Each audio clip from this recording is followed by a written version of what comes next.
Assalamualaikum warahmatullahi wabarakatuh. My name is Muhammad Fidawi Karazman. I'm the leader of Group 5. So our group is consists of 4 people, which is Adam, Najwan, Takif, and me myself. So our group, which is in charge of monitoring the quality of tablet production for a Lajak Crew e-tablet. So here is our presentation. Our presentation is consists of 4 parts. So the first part will be me, which is we need to summarize the sample data and show it in numerical, table, and graphical form. So the first one is a numerical form. As you can see, there are 4 tables here. The first one will be the number of how many data in different shift, and the next one is about the weight, and the third one is about relative density, and the last one is showing about tensile strength. Next will be the tabular form. The tabular form is the data that will be stored in group. So as you can see, I already stored in weight, relative density, and the tensile strength. And there will be, we can see that there is a max, medium, mean for each type of data. Next.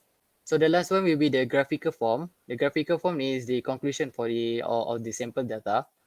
As you can see, the weight, the highest one is will be the 61 people in average of 340 until 350.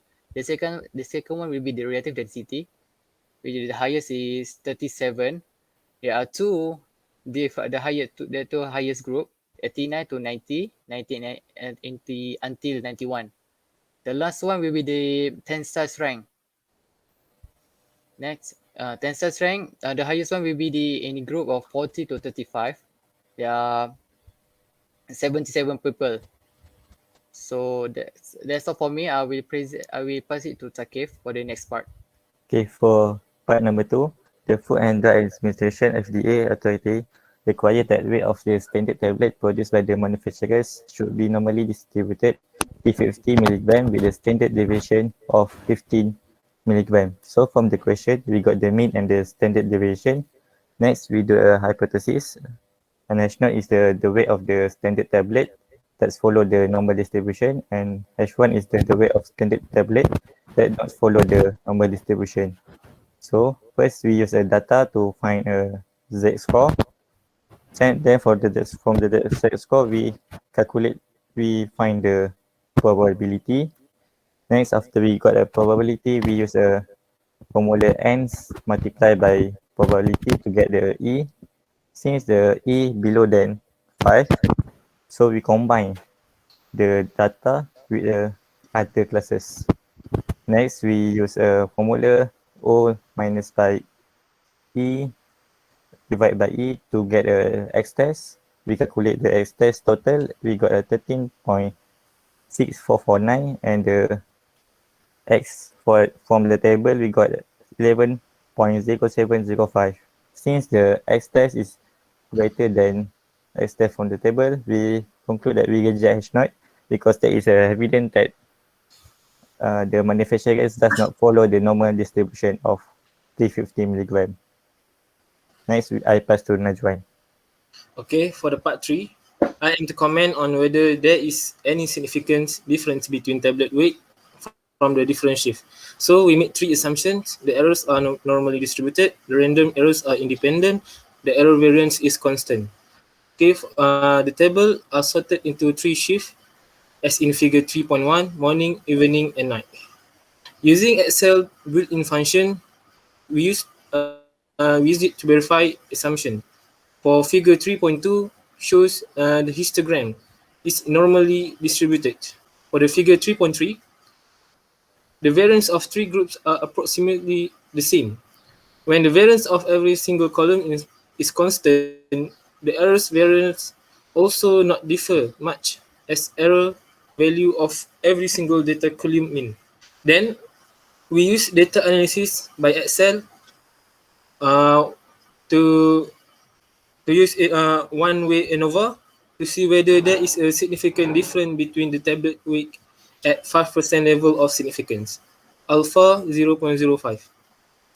So the figure 3.4, SST, SSTRT, SSE is the formula. From figure 3.1, we conclude that n sample data is 200 and k, which represent the shift, is 3. The table below shows the ANOVA single factor that been obtained using data analysis in Excel.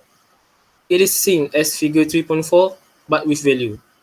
Okay, for the hypothesis statement, HO, there is no significant difference in the tablet weight from the different shift, indicate that the time shift does not affect the weight of pills. For H1, at least UI is not equal to UJ. So there is significant difference in tablet weight from different shift. So for the decision rule, reject HO if F calculation is greater than F alpha degree of freedom 1, degree of freedom 2, which is F critical. Reject HO if p value is lesser than alpha 0.05. So the decision is made since F 1.052475 is lesser than F critical 3041753 and p value, which is 0.351027, greater than alpha 0.05, which means we fail to reject HO. So we conclude here that there is no significant difference in the tablet weight from the different shift at alpha 0.05. Okay, next, for the part 4, tablet hardness can be represented by its relative density and tensile strength. Studies have indicated that its tensile strength depends on the relative density, regardless of the production shift. Okay, from the first plot, we can see that relative density and field tensile strength appears highly correlated. Okay, move to the part 1 of the part 4. Recently, a batch was found to produce a cluster of tablets that show how relative density values 68%, 74.3%, and 82%. Based on the current data in December 2020, we can predict the strength of each 3 tablets. So, from the data, we can get the R, uh, the R correlation, and from the R square, we can know that 70.59% of the original uncertainty is the value of relative can be explained by the straight line regardless regression model. Thus, the SLR model is adequate. Next, to predict the tensile strength, we can use the ANOVA. Using tensile strength y equal to beta x plus alpha equation of straight line, we can get the we can get the gradient beta, which is equal to 0.0802, and the alpha equal to 0.0884. When the relative density x equal to 68%, we can get the tensile strength equal to 5.5420 megapascal, and when the